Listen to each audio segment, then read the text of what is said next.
Imagine trying to learn a new language, do something that might genuinely make connecting with other people easier, but instead you get 30,000 notifications from your best pal Duolingo saying how disappointed it is in you, or you get hawked down like your first place in the Olympics and second place is Usain Bolt, aka Duolingo trying to shove their subscription service down your throat that costs way too much money. If you don't know what Duolingo is, which I don't even know how that's possible, I truly don't think I've seen something get advertised more than Duolingo has. It's to a sickening degree. If you don't know, Duolingo is a language practicing app. Well, more like you get the simplest words, you just click through without internalizing any real knowledge and you just move on. Lesson after lesson, unit after unit, wasted second after wasted second. Not that it can't be useful for the basic understanding of the language. I'd argue it can provide a decent baseline for the language you're looking to pursue. However, I can't say it can do much past that. You'd be better off watching a TV show in the language you're trying to learn and picking it up that way. I took Spanish all the way up to Spanish 4 in high school. Spanish 1 and 2 in 9th grade, 3 in 10th, and 4 in 11th. I didn't learn the Spanish alphabet until I made it all the way to Spanish 4. Let that sink in. 3 years of Spanish. 3 whole school years before I was even introduced to the Spanish alphabet. Guess what class I never used Duolingo in though? I bet you'll guess it. It was Spanish 4. Spanish 4 had no Duolingo in sight and my teacher got us right. Spanish 1 and 2 I had the same teacher but she was pregnant. So at the start of Spanish 2, she disappeared and went on maternity leave, leaving us with subs that didn't care to teach us. That's not her fault obviously. I blame the school, which I mean, let's be serious. How many people actually take Spanish class seriously enough that they'll go out of their way to make sure a class is learning their Spanish, especially a substitute teacher? We know the average teacher doesn't get paid enough to teach regularly. A sub that's in it for half a year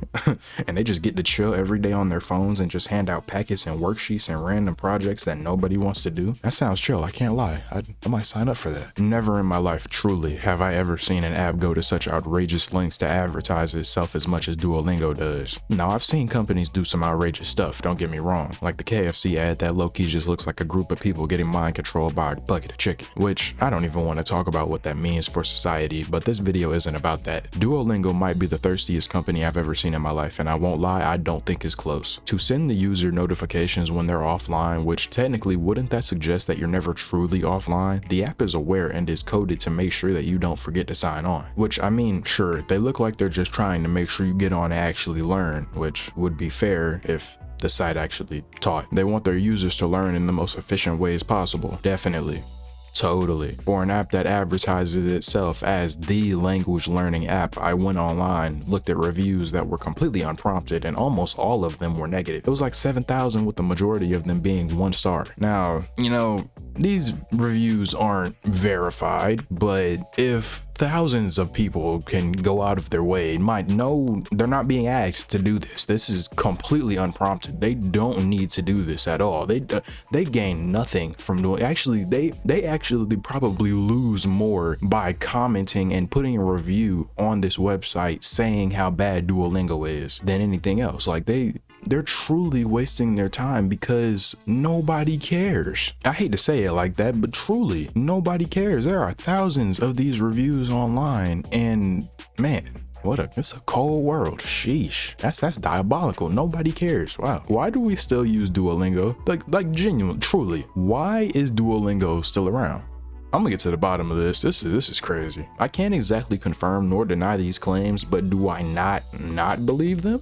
Yes, I don't put these actions past anybody or anything, and most definitely not a corporate business that's in the education niche. I just can't let y'all slide. I'm not gonna lie, I'm so not sorry. I don't care if this gets even 1,000 views. Racks on racks and racks are being shoveled into these companies' pockets, and quite frankly, I don't think it's deserved. Y'all don't need that money.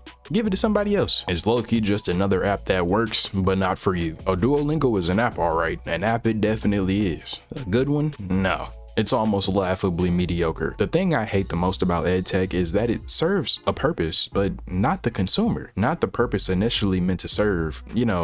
It's almost laughably bad looking back. I'm glad that there are efforts being made to actually make learning easier, although I truly believe you'd be better off watching a TV show in the language you're trying to learn and turning on the subtitles and getting to translating, or just getting on the internet and reading. Because at some point, Duolingo isn't about learning anymore. It becomes a battle between you and the app. And as soon as the app realizes it's losing, they start sending notifications. But by then, it's usually way too late. That's how it was for me at least. Like a 100-something day streak, all for me to get bored of it and stop getting on. Anywho, that's the Duolingo experience.